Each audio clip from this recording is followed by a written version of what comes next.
Et je m'en vais tout de suite vous dire que cet exercice de transparence ne saurait s'arrêter comme ça.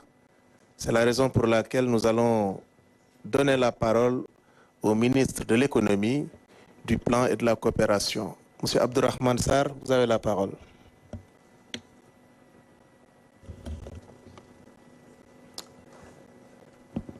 Alors, je vous remercie, Monsieur le ministre. Mesdames, Messieurs les représentants des médias, chers compatriotes, Mesdames et Messieurs, comme mon collègue ministre des Finances et du Budget vient de le dire, le Sénégal s'est engagé dans une ère nouvelle de transparence et de vérité, car rien de durable ne peut se construire dans le mensonge. Nous étions ici, il y a quelques mois, pour vous faire l'économie du rapport de l'Inspection générale des finances que le ministre des Finances et du Budget avait commandité par la volonté du chef de l'État et du Premier ministre de redresser le pays à partir de la vérité. L'audit de la Cour des comptes a confirmé ce qui avait été dit avec une ampleur plus grande sur les déficits et donc sur la dette qui a été accumulée ces dernières années. Cette dette était à 99,7% du PIB à fin 2023. Beaucoup de dépenses ont été engagées en dehors des circuits budgétaires normaux et sans autorisation parlementaire. Ceci a été rendu facile par des pratiques budgétaires qui consistaient, d'une part, à effectuer des transferts budgétaires dans des comptes de dépôt de l'État afin de pouvoir effectuer des dépenses supplémentaires non autorisées et pouvoir assurer le service de la dette cachée, contractée sans autorisation parlementaire.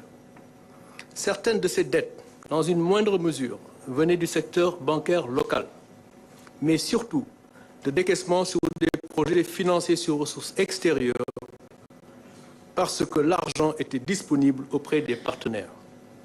Pour donner un caractère légal à ces pratiques, les autorités sortantes donnaient des lettres de confort ou des lettres de couverture budgétaire afin que les travaux en question, non prévus par les lois de finances votées, puissent se faire.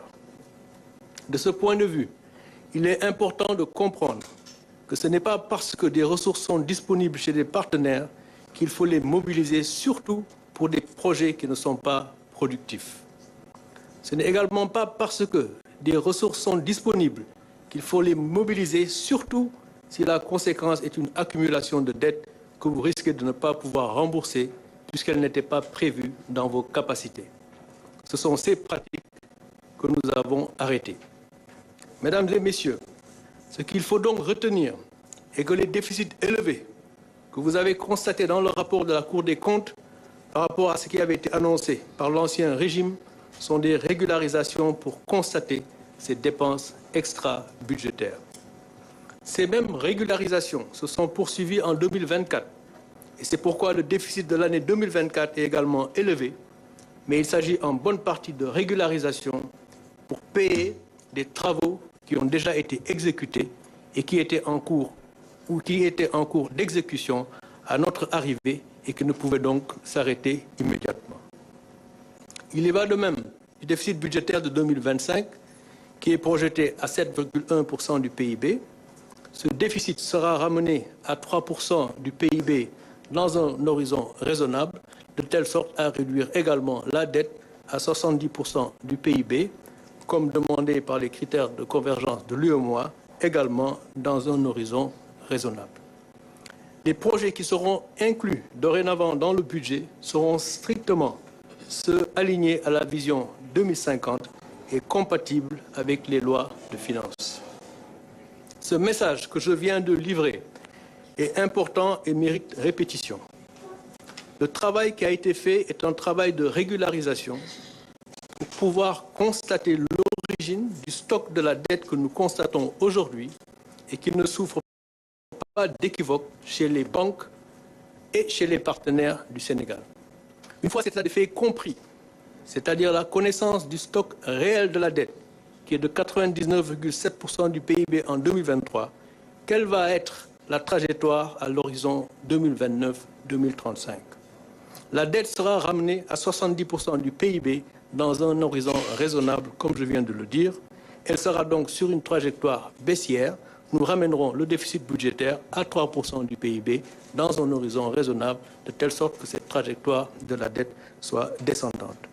À nos partenaires, je voudrais dire que cette trajectoire est crédible dans un environnement de stabilité macroéconomique.